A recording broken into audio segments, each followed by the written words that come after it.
L'aparell respiratori.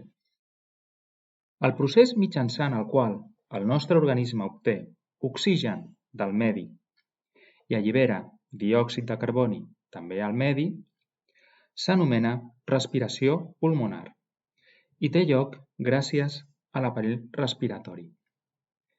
Aquest procés no l'hem de confondre amb la respiració cel·lular que tenia lloc en els mitocondris de les cèl·lules. Les parts de l'aparell respiratori es divideixen en vies respiratòries i pulmons. Les vies respiratòries, al seu torn, es divideixen en vies respiratòries superiors i vies respiratòries inferiors. En general, les vies respiratòries són els conductes i les cavitats pels quals circulen els gasos, oxigen i diòxid de carboni. A les vies respiratòries superiors hi distingim les fosses nasals, a on entra i surt l'aire,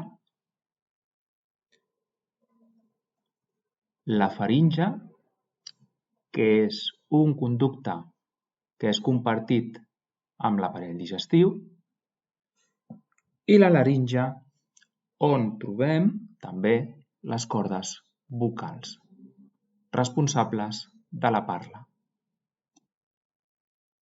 Les vies respiratòries inferiors inclouen la tràquea, els bronquis,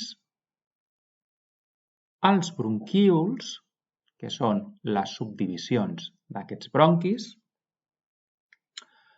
però també la pleura, que és un conjunt de teixits que embolcallen i protegeixen els pulmons, i aquí també trobem els alvèols pulmonars on es dona l'intercanvi de gasos.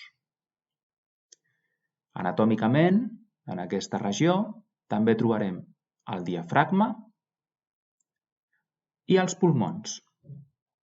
Els pulmons són dos òrgans d'estructura esponjosa que tenen forma de sac i que estan constituïts pels bronquis, que són les subdivisions de la tràquea, els bronquíols, subdivisions dels bronquis, els alvèols i la xarxa de capil·lars que irriguen aquests alvèols pulmonars.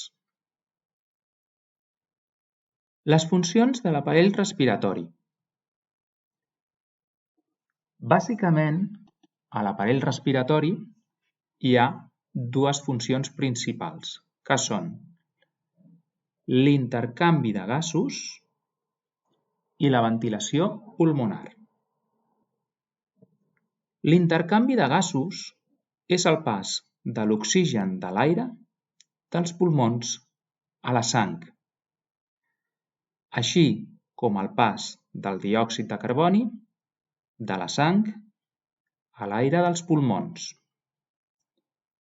Aquest intercanvi té lloc sempre als alvèols pulmonars. Tant les parets dels alvèols com la dels capil·lars són molt fines, de manera que els gasos poden moure's a través seu per difusió. És a dir, passen d'una zona on es troben els gasos molt concentrats a una altra on aquests gasos no ho estan tant. Els alvèols pulmonars proporcionen una superfície molt gran d'intercanvi entre la sang i l'aire. En segon lloc, la ventilació pulmonar és el procés pel qual es renova l'aire dels pulmons.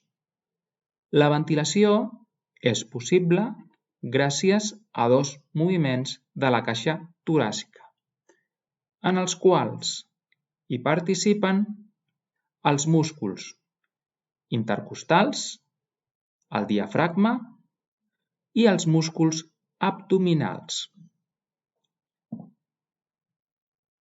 Es divideix en inspiració, que permet l'entrada d'aire als pulmons i l'entrada d'oxigen a les cèl·lules. Aquí es dona la contracció dels músculs intercostals, l'elevació de les costelles i la contracció del diafragma. Fa disminuir la pressió pulmonar i permet l'entrada d'aire. D'altra banda, hi ha l'expiració, que possibilita la sortida de l'aire acumulat als pulmons. Els pulmons aquí contenen el CO2 expulsat en la respiració cel·lular. Durant l'expiració hi ha la relaxació dels músculs intercostals i del diafragma. S'augmenta la pressió pulmonar i, en conseqüència, hi ha la sortida de l'aire.